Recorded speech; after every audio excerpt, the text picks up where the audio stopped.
Hi guys, we're at Pompeys Pillar National Monument, and this matters because it's the only physical existing evidence of the Lewis and Clark expedition. We hit a little bit of a snafu. We thought the park was open, but it's actually closed. It is, but we're not going to be deterred. We're not going to be deterred. Don't cry. We're getting creative. You're allowed to walk in. So here we go.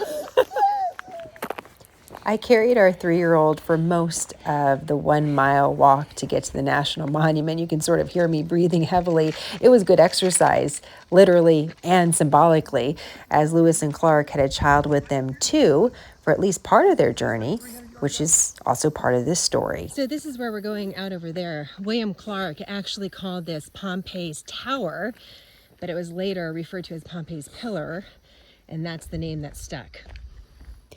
William Clark came to this area on his way back home after reaching the West Coast. So at this point, he's more than 2 years into the expedition. No one's here, and we have the whole thing to ourselves. So let's see what we can actually see, though. That's my concern, is that we're going to be able to see, what we're looking for is the etching in the rock, the autograph of the expedition that they were here. Not sure that was present in the early 1800s. So a little background. Captains Lewis and Clark have been traveling for a while now. They decide to split up at this point. And Sacagawea, the Native American guide and interpreter, really the unsung hero in this whole expedition, is traveling with Captain Clark. And she's with her 18-month-old baby the whole time. She started the expedition when her baby was just a few weeks old, and so he's effectively grown up on the road with a working mom. His name is Jean-Baptiste, but he earned the nickname Pomp or Pompey or Pompey. In my research, I've heard it pronounced several ways. He was an inspiration for Captain Clark. And as they get to this rock formation, Captain Clark decides to call it Pompeys Tower, even though we call it Pompeys Pillar at this time. And he writes his name in the stone. Something to know about this, though, is that this rock has been important for centuries for Native American tribes. And in fact, there's over 5,000 engravings and petroglyphs and pictures in the rock. So although we're looking at it as a national monument for Captain Clark, it was important for many people long before that. The rock has changed over the years, so we can't stand right where Captain Clark did when he carved his name, but a series of wooden staircases sort of meandering back and forth form a boardwalk that helps you amble up the rock to get a really good view. Do you see it?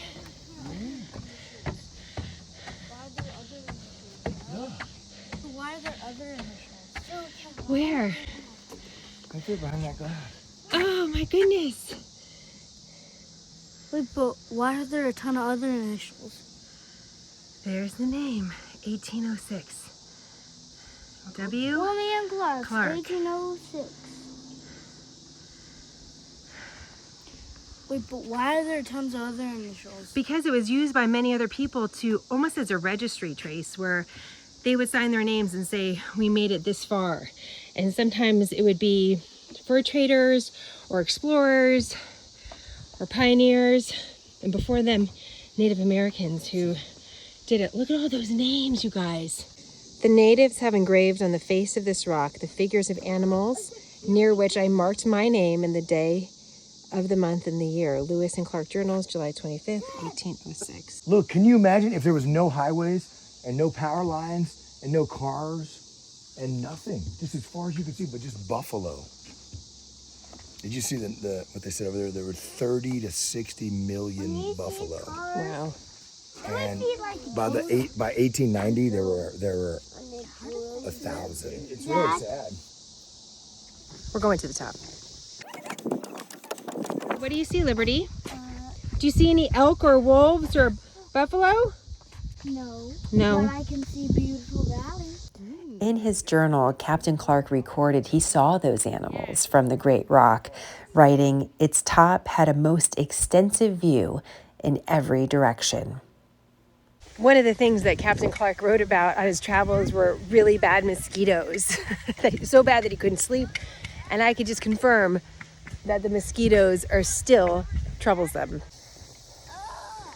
Are you okay? We are here at the same time of year that the Lewis and Clark expedition was here, and that there's 0 wind. What do you think they were wearing? Buckskins. Buckskin. Oh, God. And wool. Probably wool. Probably like a wool blend of something. I mean, what would your underwear be? These are the questions. These are the burning questions that I'm going to be asking. Think of wearing a leather jacket. Oh my gosh. They were really tough. William Clark eventually met back up with Meriwether Lewis, and they finished their journey together, a journey that covered an estimated 8,000 miles over the course of 2 years and provided much needed insight to a new nation, insight only achievable by the intrepid explorers who witnessed it firsthand, the very first Americans to do so. So we did it. It worked out. You know, it makes me think about this expedition is that, you know, there's so much of the land in the early 1800s that was left unexplored. But yet, for me as an American, there's so many parts of the country that are unexplored even during this modern time. And even though I can look things up online and you can see, you know, amazing images of all these places, it's so different to be there in person. And that's true of journalism too. You know, you have to let your feet take you to the place to see what's going on. Something I like doing that I don't get to do all the time, obviously, with some young kids and trying to chart a course for smarter news. But when I can, it's remarkable, and it leaves an impression and educates you in a way that's really lasting and enduring. So all the more motivation to keep exploring.